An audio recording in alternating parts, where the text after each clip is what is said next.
Welcome all.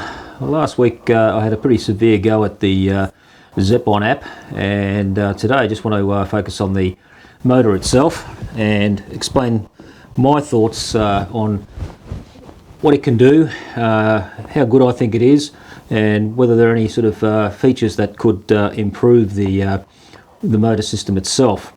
And I also did a bit of a video which I'll show shortly on how I actually want to use this motor itself, why I bought the motor and not the complete pan tilt combination, and the fact that I don't really want to use it on a slider. I don't do product types of video where you use the motor and whatnot to follow some beer bottle or whatever.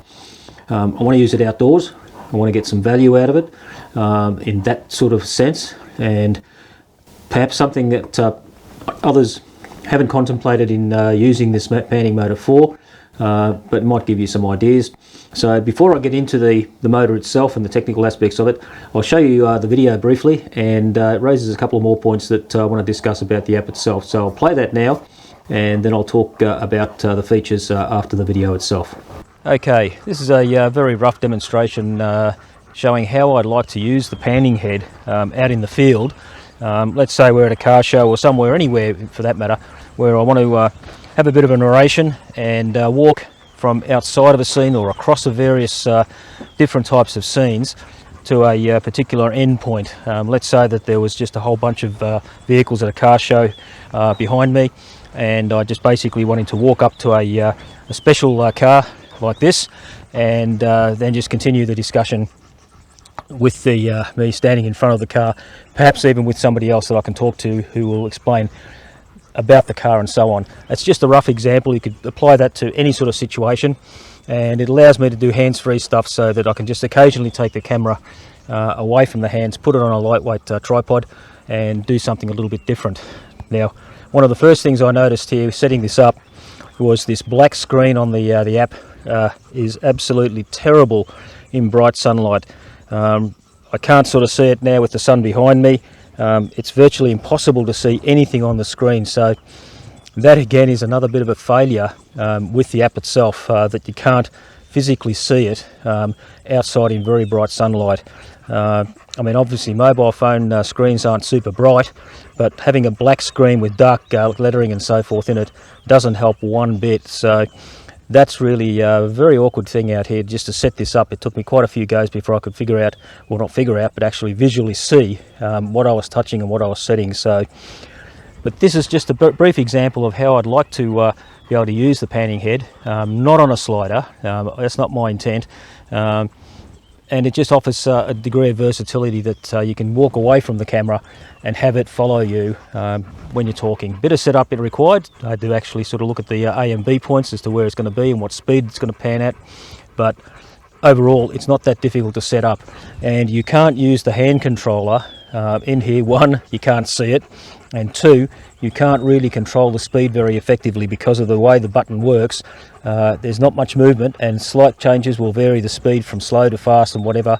So it's again not a very good setup if you are wanting to do video and have the panning head and or the camera actually following you in a situation something similar to this. So on that note, I'll get back to the main video. Okay, as you can see, I've got a kind of a different purpose for what I want to use the motor for, and potentially it can work very, very well in that. Now, the example that I gave was using a motor show. That's just one sort of aspect. There's quite a few motor shows happen in this area normally, ex-COVID, and they're outdoor scenes, and lots of vehicles and so on of different vintages and so on appear in those shows. And what I've been doing to date is basically hand holding the camera, and if I'm interviewing somebody, it's really just a faceless discussion, and I'm just holding the camera, pointing it at a vehicle and whatnot. So I wanted to sort of explore some slightly different options by being in the video itself with the person that I'm interviewing, and being able to do something slightly different. As I noted in the video, walking along, panning with the camera following me as I'm slowly walking around, and then coming to a halt somewhere at a particular feature. And it works quite well for that, except for the fact that the app itself is somewhat dysfunctional for the purposes that I wanted to use it for.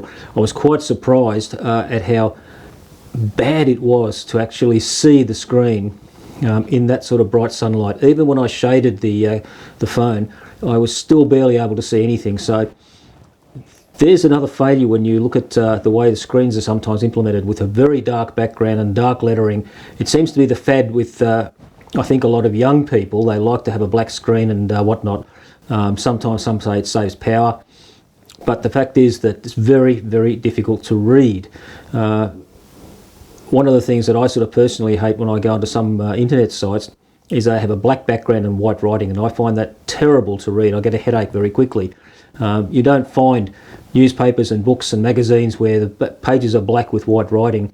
So I don't understand the basics of putting that sort of a style onto a screen that is supposed to be able to be read and used anywhere. And clearly the black background and the dark colours associated with the screen don't work outside in bright sunlight. And I am presuming that people might be using these devices outside in the sun, not just indoors, where they can actually see the screen properly.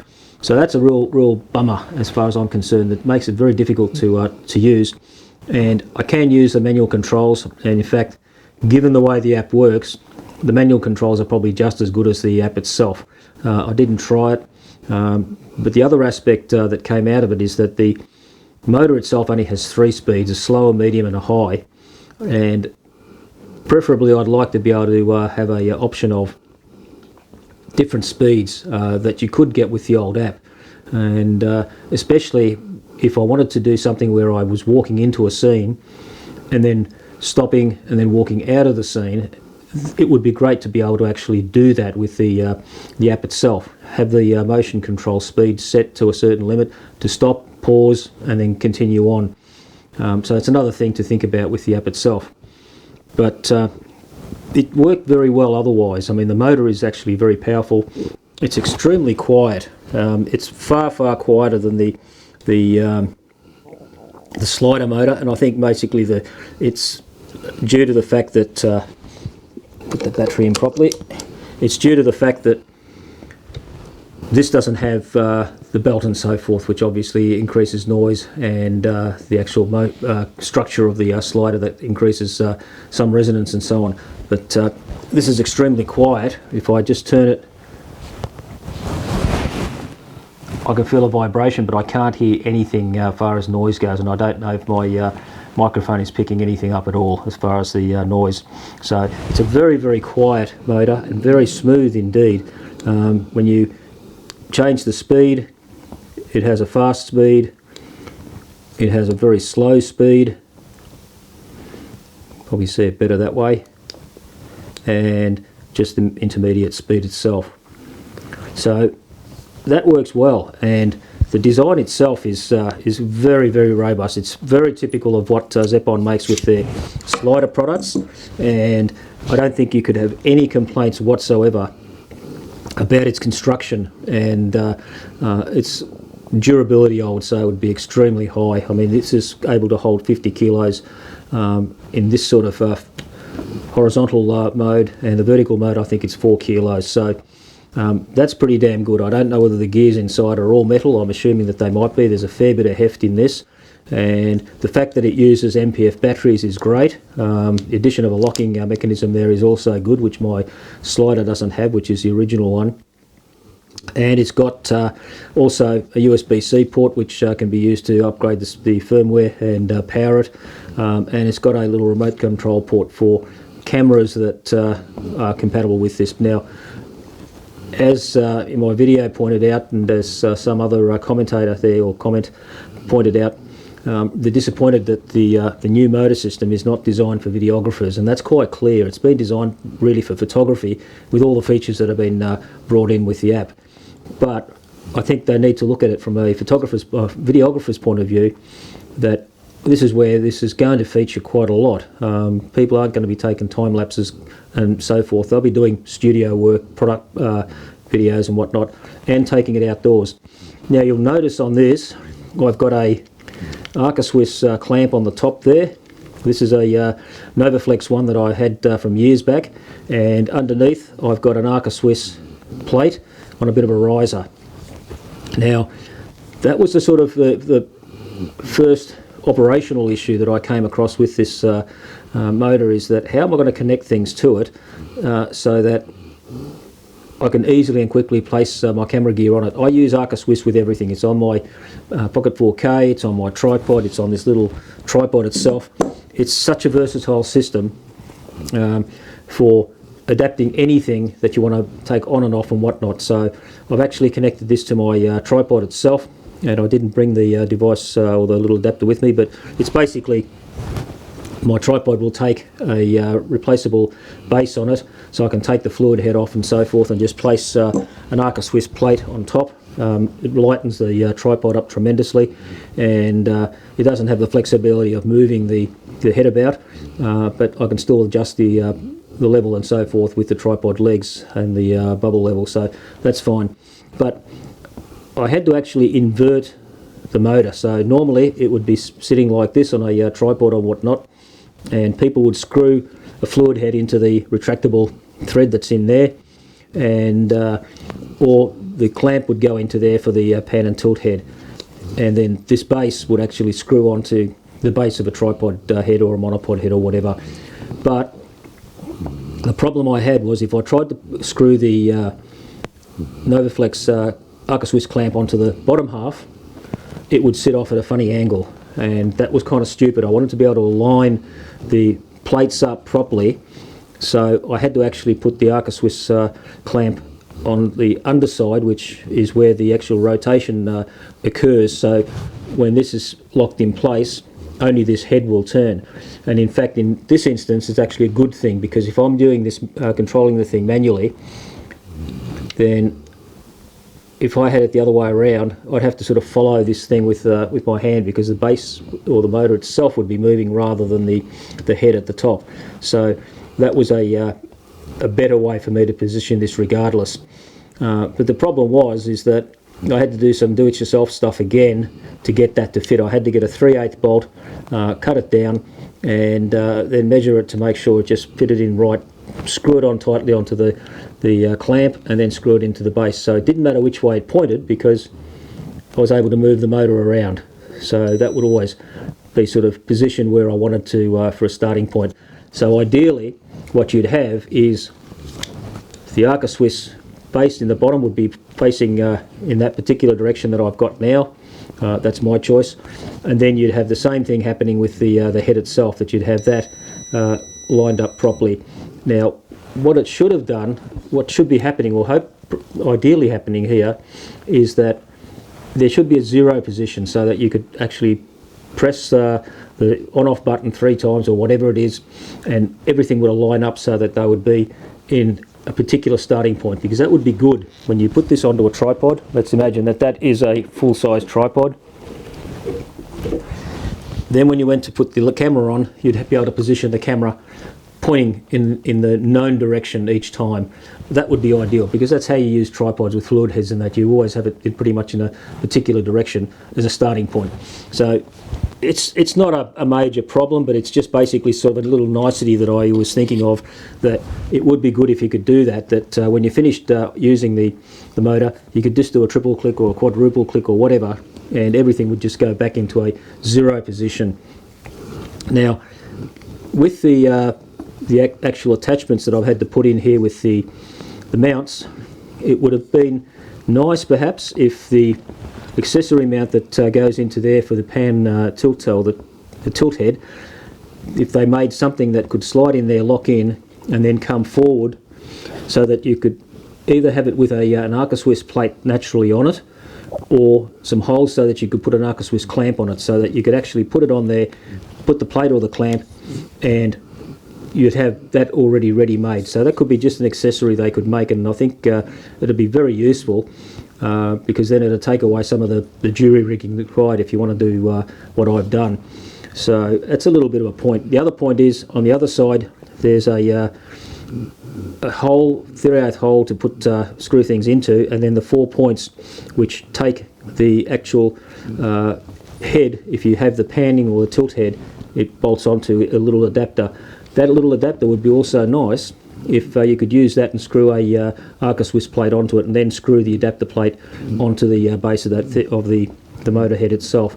So it's just offering some versatility through some simple accessories that could easily be made, and I think a bit of thought from that perspective would actually make this thing really, really good. But as a general view or observation of the motor itself, I haven't got any complaints about its construction, how it works, noise characteristics, smoothness and so on. I think it's great. I think it's again typical of the quality that Zeapon puts into their products. It's a very chunky, solid piece of kit that feels good. It feels quality, regardless of the fact that it is not a super expensive product. And I would certainly recommend this to anybody as far as the panning head goes. But be aware, the app is not the best. As I said in the other video, if I recommend the Zeapon products, I've got to put the caveat on there that the app is anything but ideal, and that limits its functionality. And I really, really hope that Zeapon goes back and has a look at what they've done and improves the app more to the style that it was before. So I hate harping on that, but I don't want to omit that from discussions, because the two go together. You can't really effectively use this without an app. You can use it, but the app actually makes it so much more flexible.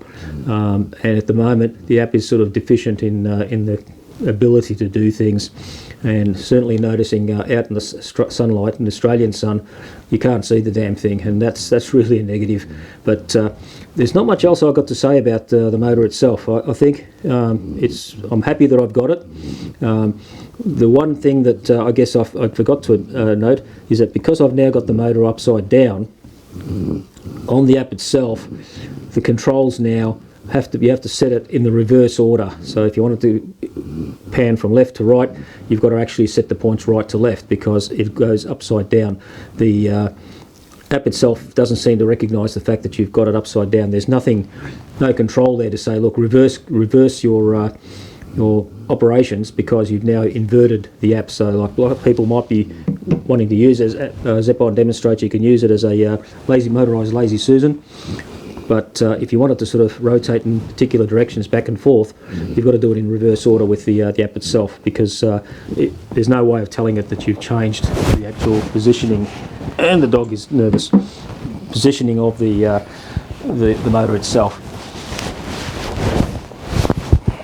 I'm not too sure what he's up to, but so really I think I've covered everything with the motor itself.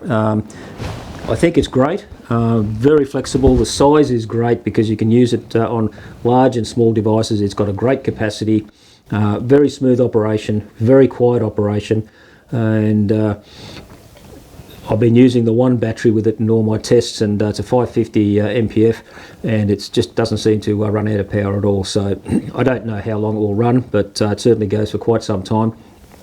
And really, I think that's about it. So on that note, I'll call it cheers.